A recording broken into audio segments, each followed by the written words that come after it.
Salón de Eventos El Zaguán tiene para ti los mejores espacios para que realices tu evento con presupuestos a tu medida. No pierdas la oportunidad de realizar el evento de tus sueños. Informes al 646-151-4811. Salón de Eventos El Zaguán. Gabito fue un hermano excepcional. Tal como ustedes lo conocieron, así era. Era amoroso, era muy querido, muy espontáneo. Le gustaba mamar gallo, como nosotros decimos por acá, es decir, molestar, poner pereque. Siempre fue el hermano querido por ser el mayor de todos y por demostrar un cariño especial por todos nosotros, y no solo de nosotros, la familia, sino por toda Colombia y todo el mundo que lo ha demostrado por su interés, su preocupación durante su enfermedad. García Márquez era un personaje muy entrañable para el mundo, una voz crítica, pero sobre todo un escritor simple y sencillamente de excepción. Yo me acerqué a Gabriel García Márquez como lector cuando en 1972, 73, no recuerdo bien, casi que obligadamente en la escuela nos hicieron leer 100 años de soledad, y para mí fue abrir el mundo. Porque uno era un lector realmente malito, y cuando uno encuentra un libro y el libro se convierte en parte de nuestras vidas, pues se va haciendo cada vez más cercano, y además se vuelve uno adicto a esos escritores que nos hacen el favor de ayudarnos a acercarnos a los libros y a imaginar cosas. García Márquez hacía magia con la literatura materialmente, y hacía magia con nuestra cabeza, con nuestras mentes, con lo que podíamos ver.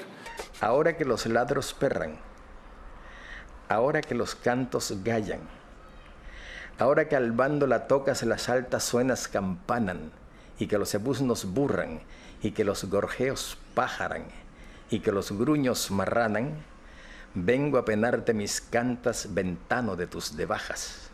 Eso es de la literatura colombiana. Estoy seguro que poca gente lo recuerda.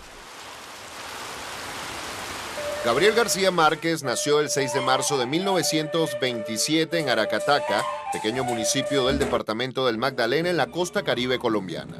Según confesó, aunque viviera en otros países, nunca se fue, porque para él, uno solo se va cuando se desarraiga. La Aracataca de su niñez fue la sustancia de su literatura. Como en el resto del Caribe, se trata de mundos habitados por leyendas imposibles, contadas por su gente con pasmoso sentido de la imaginación, y que un buen día se convierten en verdades incontrovertibles, por obra y gracia del consenso popular. Es justamente ese mundo mágico y oral que contribuía a alimentar los viejos juglares del vallenato, el que Gabo consiguió transformar en literatura de talla universal. Y antes de que yo pudiera reaccionar, me dijo: soy tu madre, vengo a pedirte el favor de que me acompañes a vender la casa.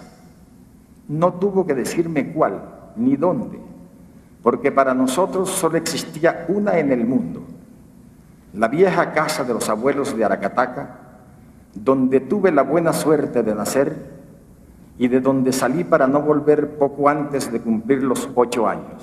Ni mi madre ni yo, por supuesto, hubiéramos podido imaginar siquiera que aquel cándido paseo de solo 2 días iba a ser tan determinante para mí que la más larga y diligente de las vidas no me alcanzaría para acabar de contar.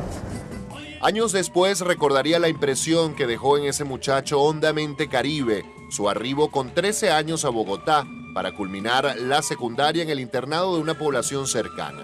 Sus estudios de Derecho en la Universidad Nacional de Colombia son interrumpidos en 1948 por el asesinato del caudillo liberal Jorge Eliezer Gaitán, hecho que desató una guerra que no ha cesado desde entonces. Un año antes, el suplemento literario de El Espectador había publicado sus primeros cuentos, La Tercera Resignación y Eva está dentro de un gato. Regresa al Caribe, en donde no solo se inicia como columnista de los diarios El Universal de Cartagena y El Heraldo de Barranquilla, sino que conoce a Álvaro Cepeda Zamudio, Félix Fuenmayor, Germán Vargas y otros voraces lectores de clásicos y vanguardias que al amparo del librero catalán Ramón Viñes formarían el famoso grupo de Barranquilla. El cine y la lectura de Faulkner, Hemingway, Virginia Woolf, Dos Pasos, Kafka, Colwell, Sherwood o Conrad colmaban la vida y las apasionadas discusiones de esos días entre amigos. En 1954, el escritor Álvaro Mutis lo persuade de regresar a Bogotá como reportero y columnista de cine para El Espectador. Sus crónicas periodísticas de esa etapa revelan el gran escritor que ya era. Un año después se publica La hojarasca, su primera novela. Es enviado a París como corresponsal de El Espectador. Allí escribe La mala hora y El coronel no tiene quien le escriba. Dos novelas que silencian a quienes le consideraron antipatriota por no vivir en su país. En cualquier lugar del mundo en donde esté, yo estoy escribiendo una novela colombiana, solía responder García Márquez. En 1967, los 8.000 ejemplares de una novela se agotan en 2 semanas. Las primeras líneas hipnotizan a lectores eruditos y principiantes. Muchos años después, ante el pelotón de fusilamiento, el coronel Aureliano Buendía había de recordar aquella tarde remota en que su padre lo llevó a conocer el hielo. Era 100 años de soledad. Vestido de liquiliqui, traje de gala del Caribe, García Márquez recibió en 1982 el Premio Nobel.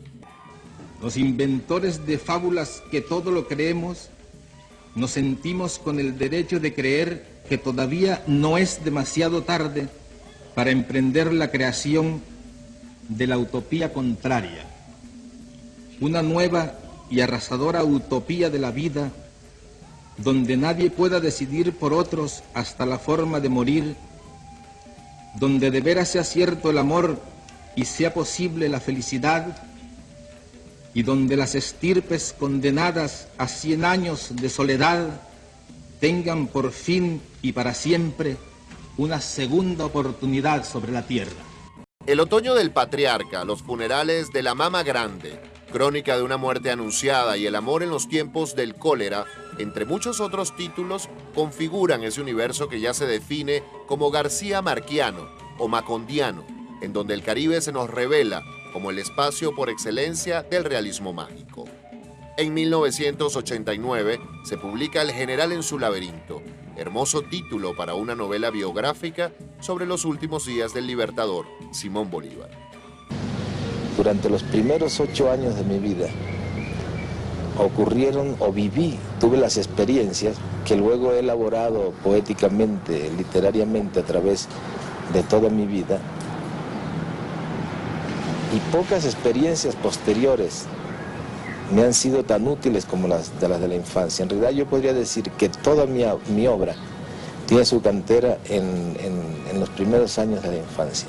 Defensor de la Revolución Cubana y amigo personal de Fidel Castro, García Márquez auspició en 1986 la fundación del nuevo cine latinoamericano, cuya filial, la Escuela Internacional de Cine de San Antonio de los Baños, es a esta altura una de las más prestigiosas del mundo. También presidió la fundación del nuevo periodismo iberoamericano, 2 iniciativas que se proponen dotar de herramientas al talento de los jóvenes para lograr algo en lo que Gabo fue un verdadero maestro: contar buenas historias. Aunque en la novela Macondo es arrasada por la cólera de un huracán bíblico, como su creador, perdurará en las sucesivas e infinitas generaciones de lectores que difícilmente podrán escapar al hechizo del Caribe, volcado en la descomunal literatura garcía marquiana.